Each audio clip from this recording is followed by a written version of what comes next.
Hello guys, कैसे हैं आप सब। आई होप आप सब बहुत अच्छे से होंगे, कुशल मंगल होंगे। स्वागत है आप सभी का कुकिंग गुंजन ब्लॉग्स में। बाहर बहुत शोर हो रहा है, पर प्लीज़ आप लोग बाहर की आवाज़ पे ध्यान मत दीजिए। जितनी मर्जी कोशिश करूं। टाइम हो रहा है 8:40। अभी दिखा रही हूँ मैं आप सभी को, ये देखिए।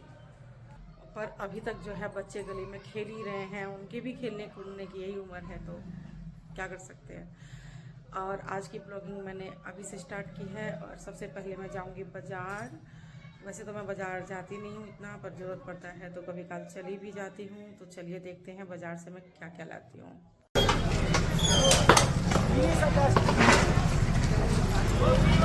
सब्जी लाई मैं प्याज, आलू, कटहल, धनिया, और इसमें सोया भी है। सोया साग होता है, और बंद गोभी। मार्केट से आने के बाद मैंने कर ली थी एक वीडियो की एडिटिंग, क्योंकि उसमें भी टाइम लगता है। हालांकि मेरा पूरा एडिटिंग हो नहीं पाया था, पर मैं बैठ के थोड़ा सा वीडियो छांट ली थी। और सोची थी कि थोड़ा सा काम बाकी रहेगा तो नेक्स्ट टाइम में मैं किसी भी समय कर लूँगी। और मुझे खाना बनाने का भी टाइम हो रहा था और मैं काफ़ी लेट हो रही थी। और यहाँ पे जो है मेरे हस्बैंड आ गए हैं। मुझे बाद में पता चलता है, सिम्बा स्नोपी को पहले पता चल जाता है। दोनों ही देख लीजिए कैसे गेट पे दरबान की तरह खड़े हो गए। इन्हीं के भौंकने से मुझे पता चला। अभी तक हस्बैंड ने मेरे बेल भी नहीं बजाई है और कुछ भी नहीं, पर इनके भौंकने से मुझे पता चल गया कि गेट पे कोई आया हुआ है। तो मैंने गेट खोला तो देखा कि मेरे हस्बैंड हैं। और पोहा नहीं था हमारे पास फीडिंग के लिए, तो ट्रायल बेस पे ही लाए हैं, क्योंकि इससे पिछला जो पोहा था थोड़ा कम अच्छा था। और तो वापस करना भी मुश्किल हो जाता है, क्योंकि 80-85 बोरियां होती हैं। तो एक बार उतरवाना और दूसरी बार उठवाना मुश्किल हो जाता है। तो जैसा भी आया था हमने कंप्लीट किया उस पोहे से भी फीडिंग को। बट मैंने हस्बैंड को कहा कि आप पोहा चाहे थोड़ा सा 10 रुपया महंगा ही लाइए, किलो 10 रुपया किलो रेंज पे महंगा ही लाइए, पर आप अच्छा ही लाइए, क्योंकि इन्हीं का पैसा है डॉग का और इन्हीं पे खर्च करना है। तो किसी भी तरह से कॉम्प्रोमाइज़ इन लोगों के लिए मुझे अच्छा नहीं लगता है। तो मैंने ऐसा अपने हस्बैंड से बोली थी। तो इसलिए ट्रायल पे ही वो पोहा लाए थे। और बैटरी लाए थे गाड़ी का कुछ पुराने, तो वो उन्होंने रख लिया। और उन्हें प्यास बहुत लग रही थी, तो उन्होंने कहा पहले पानी। तो मेरे हाथ में इसलिए बोतल है क्योंकि वो पानी मांगे थे।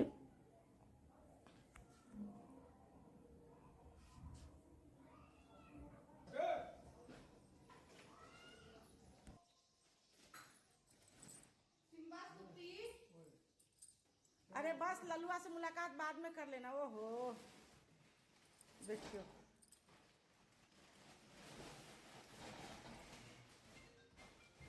अच्छा, ये भी चल ही रहा है भैया, ये रिलीज नहीं होगा। नहीं, अभी रिलीज। और अब आ गया है फिर से शिवम। मेरे को ये देखिए फिर से स्नोपी कितना भौंक रही है। और मुझे फिर से इसी के भौंकने से पता चला कि गेट पे फिर से कोई आया है। और जब कभी भी कोई गेट पे आता है, बेल तो कोई बाद में बजाता होगा, पर ये लोग भौंकने लगते हैं तो मुझे इससे पता चल जाता है कि कोई आ गया गेट पे।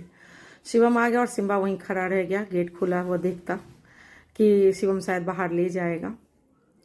और यहाँ मैं भून रही हूँ प्याज। 2 प्याज और हरी मिर्च को चॉप कर लिया था मैंने, तो उसे तेल में डाल दिया है और फ्राई कर रही हूँ मैं। आज मैं सब्जी बना रही हूँ आलू और कटहल की। तो आलू और कटहल को मैंने साथ बॉईल कर लिया है नमक डाल के। और यहाँ पे मैंने 2-3 छोटे छोटे आलू डाले हैं। आलू और कटहल की इस तरह की सब्जी भी मुझे बहुत पसंद आती है। वैसे तो हम सब्जी कटहल की कई तरह से भी बनाते हैं, डायरेक्ट कुकर में मैं कच्चा भी इस तरह से बना लेती हूँ, पर आज मैंने बॉईल करके बनाए हैं। तो आलू छील लिया है मैंने और कटहल को मैं हाथ से मैश करूँगी, साथ ही आलू को भी थोड़ा थोड़ा सा फोड़ दूंगी। और कटहल को भी ऐसे ही थोड़ा सा 2-3 टुकड़े कर दिए हैं। और दूसरी तरफ मेरा प्याज भी भून रहा है। और इसके बाद मैं इसमें डालूंगी बेसिक से जो मसाले होते हैं, धनिया, मिर्ची, हल्दी, कश्मीरी लाल मिर्च, और थोड़ा सा किचन किंग मसाले भी डाले हैं। और साथ ही मैंने थोड़ा सा पानी भी डाल दिया है, जिससे हमारा मसाला जो है जलेगा नहीं। और तेल सेपरेट होने तक उसको पका लूँगी। और थोड़ा सा मैंने यहाँ पे डाल दिया किचन किंग मसाला। और साथ ही डालूंगी मैं थोड़ा सा आज जिंजर गार्लिक का पेस्ट। इस तरह के सब्जी में इसका टेस्ट बहुत अच्छा लगता है।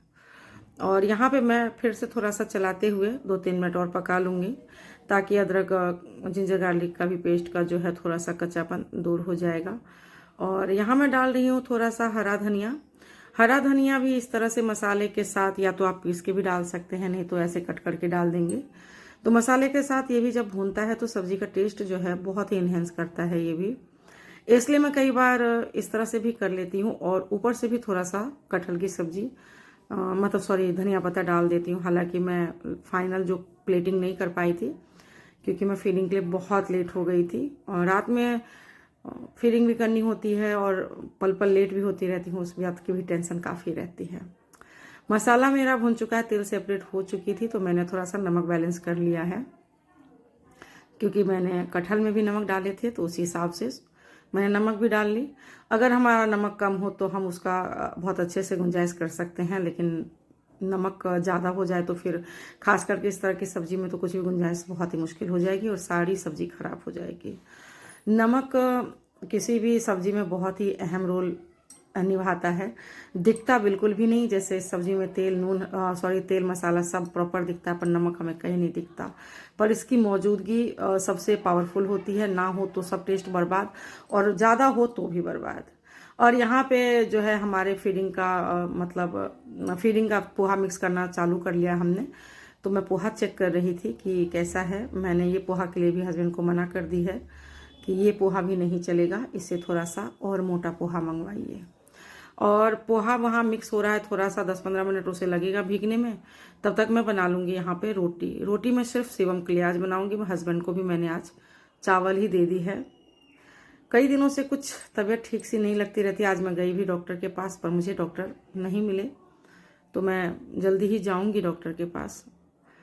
तो यहाँ मैं बना रही थी रोटी, उसके बाद मैं जाती फीडिंग पे, क्योंकि शिवम बोला कि आप मुझे रोटी दे दो, नहीं तो फिर मैं आने में फीडिंग से कई बार जैसे 1:30 भी बज जाता है और 2 पौने 2 भी बज जाता है। जाने के ऊपर डिपेंड करता है, 2 से ढाई घंटे कई बार लगते हैं, 2 घंटे में भी हम कई बार कर लेते हैं, और कई बार 15-20 मिनट एक्स्ट्रा भी लग जाता है।